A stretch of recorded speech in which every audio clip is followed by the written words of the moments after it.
The containment bay reeked of ozone and fear. Commander Vexthor stood before the reinforced viewing panel, his four eyes narrowing at the scene below. Inside, Akira sat cross-legged on the floor, surrounded by 7 juvenile Krathixi, apex predators whose species had terrorized the galactic frontier for centuries. "This is madness," Vexthor hissed, his translator crackling. "She compromises the entire station." Jareth crossed his arms, his jaw tight. "She's saving them." "There's a difference." "Saving?" The commander's mandibles clicked in disgust. "Those creatures killed 300 colonists on Epsilon Prime. Their parents led the raids on our supply lines. And your colleague sits among their spawn like a den mother." Below, Akira gently cleaned a wound on one of the cub's flanks. The creature, all fangs and obsidian scales, should have torn her throat out. Instead, it leaned into her touch, making a sound somewhere between a purr and a growl. Jareth had watched this transformation over the past 3 weeks. When the Galactic Alliance had raided the Krathsi breeding station, they'd expected to find weapons, warships, intelligence. Instead, they found nurseries. Dozens of cubs abandoned when their adults fled or died in the firefight. The Alliance protocol was clear: eliminate all Krathsi on sight. They were unredeemable, irredeemable killing machines. Evolution had carved them into perfect predators, and every species in known space had the scars to prove it. Every species except humanity, apparently. "She disobeys direct orders," Vexthor continued. "I authorized euthanization 3 weeks ago," she countermanded me. "Because they're children," Jareth said quietly.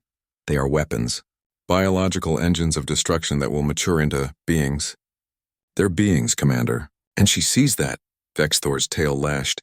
"Your species' sentimentality will be your extinction. You anthropomorphize everything. These cubs will grow into the same monsters that slaughtered your own colony ships." Jareth couldn't argue that. The Battle of Proxima had cost humanity dearly. He'd lost friends in that engagement, good people reduced to atoms by Krathsi plasma fire. But he'd also spent 3 weeks watching Akira work miracles. She'd named them. That was the first thing. 7 cubs, 7 names: Striker, Shadow, Ember, Razor, Phantom, Storm, and the smallest, Whisper. The researchers thought she was insane. The guards kept their weapons charged, but Akira simply sat with them day after day, speaking softly, moving slowly, offering food. The cubs had been starving when the Alliance found them. Feral, terrified, lashing out at everything. 2 guards had been injured before Akira volunteered to enter the containment bay. She'd walked in unarmed, sat down and waited, for 16 hours.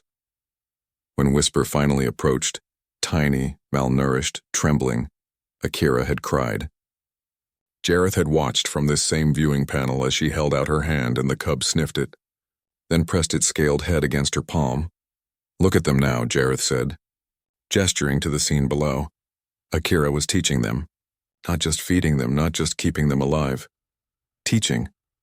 Simple games that developed coordination, puzzles that engaged their problem-solving abilities. She'd even convinced the station's linguist to create a basic symbol system, and the cubs were learning to communicate. "This proves nothing," Vexthor said, but his voice had lost some of its edge. "Domestication is not rehabilitation. The moment they reach maturity..." An alarm shrieked through the station.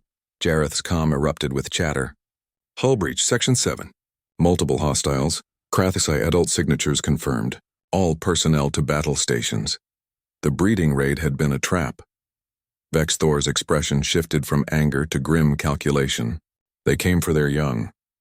He activated the bay's emergency protocol. Steel doors began sliding shut around the containment area. "We seal this section. Use the cubs as leverage if needed." "Wait," Jareth started, but the commander was already gone. Below, Akira had heard the alarms. The cubs clustered around her, their earlier calm replaced by agitation. They could smell their own kind. They could smell blood. Jareth watched helplessly as the station shuddered under weapons fire. The containment bay's secondary door, the one leading to Section 7, groaned. Something massive was trying to force entry from the other side. Akira stood, placing herself between the cubs and the failing door. Jareth's blood ran cold. She had no weapon, no armor. Just her body between children and whatever was coming. The door exploded inward. 3 adult Krathixi poured through, each one 3 meters of muscle, scale, and killing intent.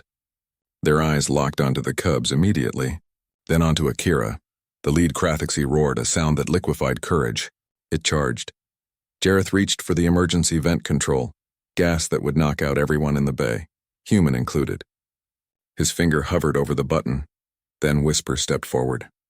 The smallest cub positioned itself in front of Akira, spreading its tiny wings in a display that would have been threatening if it weren't so pathetically small. The adult Krathixi paused, confused. Whisper made a sound, not a roar, not a growl, a chirp. The symbol language Akira had taught them: family, protect, friend. The other cubs joined it, forming a semicircle around Akira. Striker, the largest, pressed against her leg. Shadow and Ember spread their wings. Razor and Phantom lowered their heads in a defensive posture. Storm planted itself directly in front of the human woman. The adult Krathiki hesitated. This wasn't protocol. This wasn't instinct. Cubs didn't protect prey. They certainly didn't protect other species. Akira knelt, placing her hand on Whisper's head. During the movement, her sleeve tore on the cub's scales. Blood welled from the scratch, bright red against her pale skin. Whisper touched the blood, then looked at its own wound, still seeping from earlier. The same color. The same liquid of life. The small cub turned to the adults and made a complex series of sounds. Jareth's translator picked it up. She bleeds the same color we do. She is Pack. The lead adult approached slowly. Akira didn't move, didn't flinch, even as death incarnate loomed over her.